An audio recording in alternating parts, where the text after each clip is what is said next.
নমস্কার বন্ধুরা, আমাদের চ্যানেলে আপনাদের সবাইকে স্বাগত।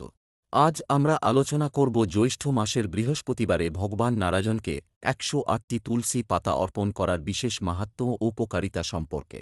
বাঙালি হিন্দু সংস্কৃতিতে জ্যৈষ্ঠ মাস অত্যন্ত গুরুত্বপূর্ণ ও আধ্যাত্মিক শক্তিতে ভরপুর বলে মনে করা হয়।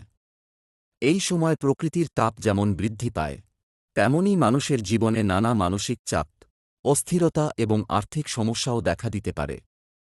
তাই এই মাসে ভগবান নারায়ণের পূজা করলে জীবনে শান্তি, সুরক্ষা এবং সৌভাগ্য লাভ হয় বলে বিশ্বাস করা হয়। শাস্ত্রে বলা হয়েছে, ভগবান বিষ্ণু বা নারায়ণের সবচেয়ে প্রিয় হল তুলসী পাতা। তুলসী ছাড়া নারায়ণের পূজা অসম্পূর্ণ বলে ধরা হয়। বিশেষ করে বৃহস্পতিবার, যা গুরুবার নামে পরিচিত, সেই দিনে ১০৮টি তুলসী পাতা ভক্তিভরে নারায়ণকে অর্পণ করলে অত্যন্ত শুভ ফল পাওয়া যায়। এখন প্রশ্ন হল, কেন ১০৮ সংখ্যাটি এত গুরুত্বপূর্ণ? হিন্দু ধর্মে ১০৮ সংখ্যাকে অত্যন্ত পবিত্র মনে করা হয়। জপমালার দানাও ১০৮টি হয়। এই সংখ্যা বিশ্বব্রহ্মাণ্ডের আধ্যাত্মিক শক্তির প্রতীক। তাই ১০৮টি তুলসী পাতা নিবেদন মানে সম্পূর্ণ ভক্তি ও আত্মসমর্পণের প্রতীক।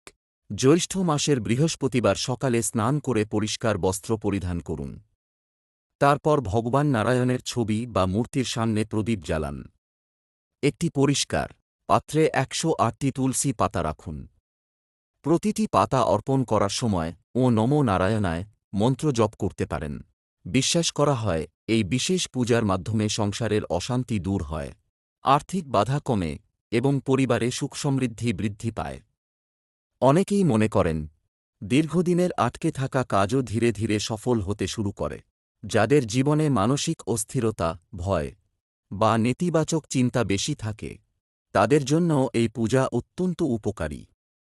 তুলসীর পবিত্র শক্তি এবং নারায়ণের আশীর্বাদ মনকে শান্ত করে এবং ইতিবাচক শক্তি বৃদ্ধি করে।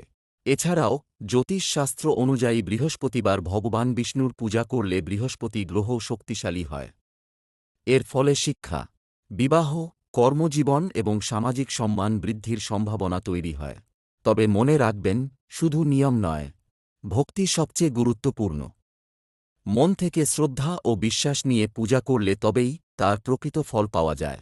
বন্ধুরা, আপনারাও যদি জ্যৈষ্ঠ মাসের বৃহস্পতিবারে ১০৮টি তুলসী পাতা দিয়ে ভগবান নারায়ণের পূজা করে থাকেন, তাহলে কমেন্টে অবশ্যই ও নমো নারায়ণায় লিখুন। ভিডিওটি ভালো লাগলে লাইক, শেয়ার এবং চ্যানেলটি সাবস্ক্রাইব করতে ভুলবেন না। ধন্যবাদ।